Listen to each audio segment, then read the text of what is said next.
ये कहानी एक पिता की है। ये कहानी शुरू होती है जब मैं गुस्से में बड़बड़ाते हुए घर से निकल गया था और बस स्टैंड की तरफ जाने लगा। मैं मन ही मन बड़बड़ा रहा था, पता नहीं कितने पैसे छुपा रखे हैं, लेकिन मेरे लिए एक बाइक नहीं ला सकते। अब मैं यहाँ से चला जाऊँगा और तब तक वापस नहीं आऊँगा जब तक मैं खुद के पैसों से बाइक नहीं ले लेता। ऐसे सोचते हुए मैं चला जा रहा था। तभी मेरे पैर में कुछ चुभने का एहसास हुआ।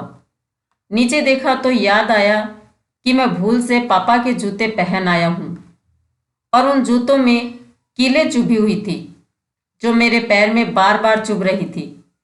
लेकिन उस टाइम मैं बहुत गुस्सा था और बड़बड़ाते हुए आगे निकल गया और एकदम से याद आया कि पापा का पर्स भी मैं साथ ले आया हूँ। मेरे खुराफाती दिमाग में एक ख्याल आया कि क्यों ना आज पापा का पर्स चेक किया जाए, जो पापा किसी को भी हाथ नहीं लगाने देते थे। पता नहीं कौन सा खजाना छुपा रखा है जो किसी को हाथ नहीं लगाने देते। फिर जब मैं वो पर्स खोलकर देखा तो उसमें पैसे नहीं बल्कि एक छोटी सी डायरी रखी हुई थी। तब मुझे लगा, अच्छा तो खजाना इसमें छुपा रखा है। मुझे ऐसा लगा कि पापा ने इसमें लिखा होगा कि किस से कितने पैसे लेने हैं और किस को कितने पैसे दिए हैं। लेकिन मैं गलत था। जब मैंने उस डायरी का पहला पेज खोलकर देखा तो वहाँ पर जो लिखा था वो थोड़ा सीरियस कर देने वाला था। डायरी में जो लिखा था उसे पढ़ने के बाद मेरे अंदर जो गुस्सा था वो खत्म हो गया, क्योंकि डायरी में वैसा कुछ नहीं था जैसा मैं सोच रहा था।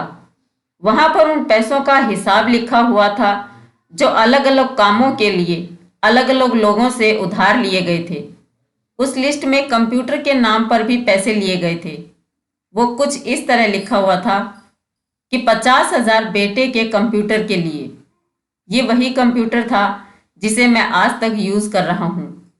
लेकिन मुझे ये पता नहीं था कि उस कंप्यूटर को खरीदने के लिए पैसे कहाँ से आए थे। लेकिन आज पता चल रहा था। मुझे आज भी याद है जब मैंने पहली बार कैमरे के लिए जिद की थी, जो मेरे पापा ने मुझे 2 हफ्ते बाद मेरे बर्थडे पर लाकर दिया था, जिसे देखकर मैं बहुत खुश हुआ था। और मुझे खुश देखकर मुझसे कहीं ज़्यादा अगर कोई खुश था तो वो मेरे पापा थे। अब मेरे चेहरे से गुस्सा एकदम गायब हो चुका था। जब मैंने आगे का पन्ना पलटा तो वहां पर कुछ विशेष लिखे हुई थी। पहली विश थी, उसमें जो लिखा हुआ था, अच्छे जूते पहनना। ये बात मेरी कुछ समझ नहीं आई।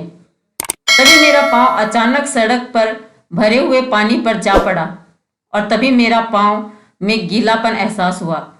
जब मैंने जूता उतार कर देखा तो उसका तला टूटा हुआ था। ये देखकर मुझे डायरी में लिखी बात याद आ गई। तभी मुझे माँ पापा की कही बातें भी याद आ रही थी कि कैसे माँ जब कहा करती थी पापा से, अब तो जूते पुराने हो गए हैं, नए ले लीजिए, तो पापा अक्सर यही कहकर टाल दिया करते थे, जूते अभी और चलेंगे, अभी कुछ दिन पहले ही तो लिए थे। मुझे आज समझ आ रहा था कि कितने दिन और चलेंगे। साथ ही साथ ये भी समझ आ रहा था कि पापा पर्स को क्यों छुपा के रखते थे।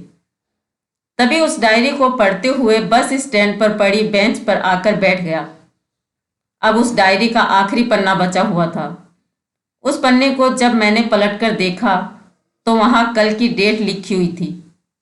तारीख के नीचे लिखा हुआ था 50,000 रुपये बाइक के लिए।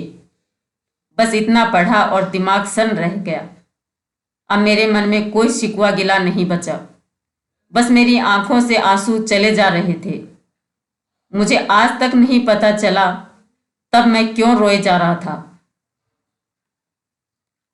अब मैं जल्दी से घर की तरफ भागा, लेकिन जूतों की वह कील पाँव में अब तक घाव बनाने में कामयाब हो चुकी थी। मैंने जूतों को रास्ते में ही निकालकर फेंक दिया और भागते लड़खड़ाते हुए घर जा पहुंचा। लेकिन पापा घर पे नहीं थे। मैं समझ गया था कि पापा कहाँ गए थे। मैं सीधा पास वाली बाइक एजेंसी की तरफ भागा। पता नहीं आज कहाँ से इतनी ताकत आ गई कि मैं भागते हुए थक नहीं रहा था, और वह भी बिना जूतों के नंगे पैर। जैसे तैसे मैं बाइक जैसी पहुंचा, पापा वहीं थे। मैंने पापा को दौड़कर गले लगा लिया और मेरी आंखों से आंसू रुकने का नाम नहीं ले रहे थे। पापा को समझ नहीं पा रहे थे आखिर हो क्या रहा है, मैं क्यों रो रहा हूँ। मैंने पापा से कहा, पापा मुझे मोटरसाइकिल नहीं चाहिए, आप अपने लिए जूते ले लीजिए। अब आज से मैं जो भी करूँगा अपनी मेहनत से बलबूते पर पढ़कर करूँगा। हम हमेशा ये देखते हैं कि हम सब अपनी माँ से हर बात शेयर करते हैं और माँ भी हमें बहुत प्यार करती है, लेकिन सिर्फ एक शख्स ऐसा होता है जो हमें छुपकर प्यार करता है, वो होते हैं हमारे पापा। ये परिवार में एकमात्र ऐसे इंसान होते हैं जो अपने बच्चों से बिना बताए छिपकर प्यार करते हैं, जो खुद की इच्छाओं को मारकर बच्चों के लिए सपने देखते हैं और उनकी खुशी में ही खुश हो जाते हैं। इसलिए दोस्तों, अपने पेरेंट्स से प्यार कीजिए और उनकी इज्जत कीजिए।